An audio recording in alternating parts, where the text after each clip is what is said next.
Sunday Independent have a advertising media executive saying that over the last decade, RTE have given effectively 50 million in what they say is kickbacks to the advertising industry, but is effectively a bit of free advertising, free commercial services. It does go on in all media industries in which if you are somebody who spends a lot of money on media, you will get a discount.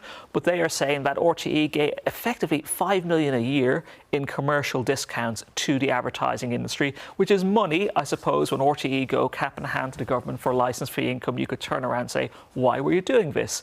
And this is on top of the Ryan Tubridy pay scandal that broke last week. So it was a bad end to the week for RTE. It's not getting any better, and it's not going to get any better in the next couple of days because they are going to have to face two Dáil committees to talk about what happened with RTE and Ryan Tubridy, who signed off on this agreement whereby he would get payments that in the first year a commercial partner paid, and in the second year RTE itself paid.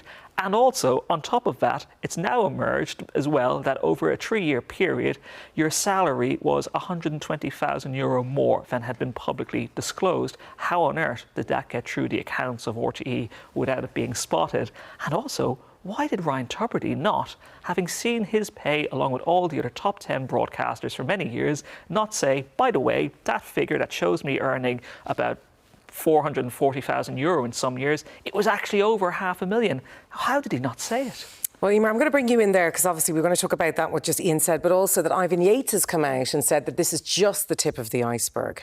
That's the thing. There's a couple of key things I wanted to mention. First of all, the tip of the iceberg. What else is under the bonnet now that we're getting under there? We all know it's been an unlevel playing pitch in terms of the big public service broadcaster, RTE. It's not been fair for the other commercial operators out there, for those that work in independent commercial broadcasting. And the second piece is the hard-working, decent staff, the journalists, many of whom I know that work in RTE. You won't find their names published in the media, in the top 10 earners list, but they're tearing around the country. They're doing an excellent job, and they had to go in there the morning after all this broke, and they had to continue to do their job to cover the story, and the trust has been eroded. They said, some of them at a union meeting, that frankly they felt ashamed, they felt embarrassed. I feel awfully sorry for them, and let's not forget that many of them do a brilliant job.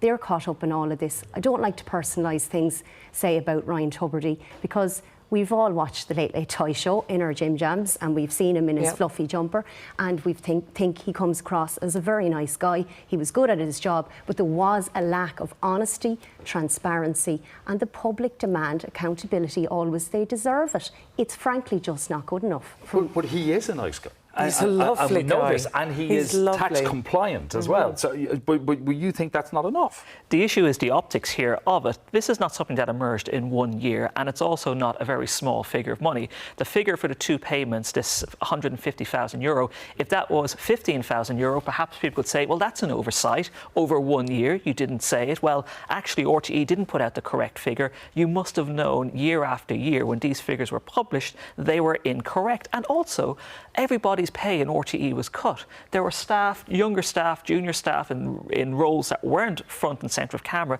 had their pay cut during COVID, and there was RTE saying, well, we'll top up the salary of Ryan Tubridy through getting a commercial partner in 1 year, and then saying, well, the commercial partner pulled out and we guaranteed it.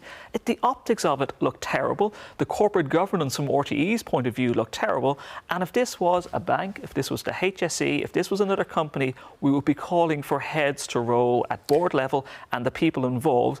And unfortunately, if heads have to roll here, the likelihood, and it's in the Business Post today, saying that the chances are, because the Director General is on the way out the door, well, there's only one other person at the centre of this scandal, and that is Ryan Tubridy.